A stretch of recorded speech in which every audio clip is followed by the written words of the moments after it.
నమస్తే friends, welcome to my classes. ఈ వీడియోలో మనం ఫిలిం మేకింగ్ సత్యజిత్ రే గారి డిగ్రీ 6th సెమిస్టర్ ఇంగ్లీష్కు సంబంధించినటువంటి కీ పాయింట్లను ఎక్స్ప్లెయిన్ చేసుకుందాం. నేను ఆల్రెడీ మెయిన్ ఛానల్లో ఫుల్ ఎక్స్ప్లెనేషన్ వీడియో పెట్టడం జరిగింది, చూడండి.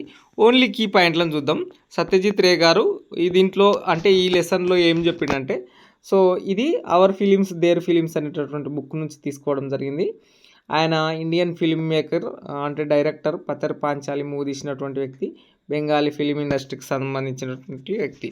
సో ఈయన బెంగాల్కి సంబంధించినటువంటి film director, magazine editor, Pather Panchali మూవీని తీసిండు. ఆస్కార్ అవార్డు అనేటటువంటిది రావడం జరిగింది. జస్ట్ మీకు కీవర్డ్సే చెప్తున్నా. పతర్ పాంచాలి మూవీ అనేటటువంటిది విభూతి భూషణ్ బందోపాధ్యాయ్ 1929లో రాసినటువంటి ఒక నవల.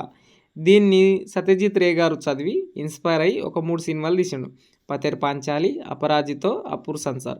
ఇందులో అపు అనేటటువంటి ఒక చిన్నపిల్లగాడి యొక్క స్టోరీ 3 భాగాలుగా, ఆ చిన్నపిల్లాడు పెరుగుదల, అంటే బాల్యము, యవ్వనము, మధ్యదశ, ఇదంతా ఉండడం జరుగుతుందన్నమాట. సో సత్యజిత్ రే గారు మొదట అడ్వర్టైజింగ్ డిపార్ట్మెంట్లో పనిచేసి నవల చదివిండు కదా, దాని నుంచి సినిమా తీయాలనుకున్నాడు. సినిమా తీయాలనుకొని ఆయన సినిమా డిపార్ట్మెంట్లోకి రావడం జరిగింది.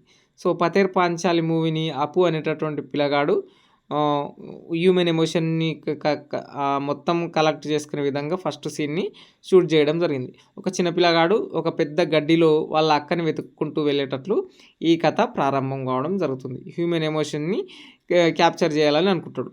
సినిమాలు తీస్తున్నప్పుడు సత్యజిత్ రే గారికి క్రేన్ యాక్సిడెంట్ అనేటటువంటిది ఒకసారి ఎదురవుతుంది. ఒక ఆర్టిస్ట్ చనిపోతాడు, ఒక ఆర్టిస్ట్కి గాయాలవుతాయి. సో ఇక్కడ బెంగాలీ ఫిలిం ఇండస్ట్రీ ఒక లిమిటెడ్ సోర్సెస్ ఉంటుంది, ఇప్పటికీ కూడా బలంగా ఉండదు కదా. సో హ్యూమన్ ఎమోషన్స్ని కలెక్ట్ చేసే విధంగా సెట్ డిజైన్స్ ఇంట్రడ్యూస్ చేసిండు. రియల్ లొకేషన్, అప్సెట్ లొకేషన్లకు ప్రిఫరెన్స్ ఇచ్చిండు అని చెప్పి చెప్పుకోవచ్చు అనమాట. డైరెక్టర్కి ఫ్లెక్సిబిలిటీ ఉండాలని చెప్పి కోరుకున్నాడు అనమాట.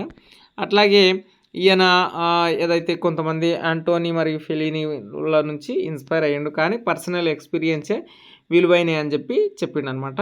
ఈయన వివిధ లాంగ్వేజ్లలో తీసేటటువంటిది ఉంటాయి కదా సినిమాలు, వాటికి వ్యతిరేకంగా పనిచేసిండు అని చెప్పి చెప్పుకోవచ్చు అనమాట. అంటే ఒక సినిమాని వేరే లాంగ్వేజ్లోకి డబ్ చేయొద్దని చెప్పి ఈయన పాయింట్ ఆఫ్ వ్యూలో ఉంటుంది అనమాట. ఇది ఫిలిం మేకింగ్కి సంబంధించినటువంటి లెసన్.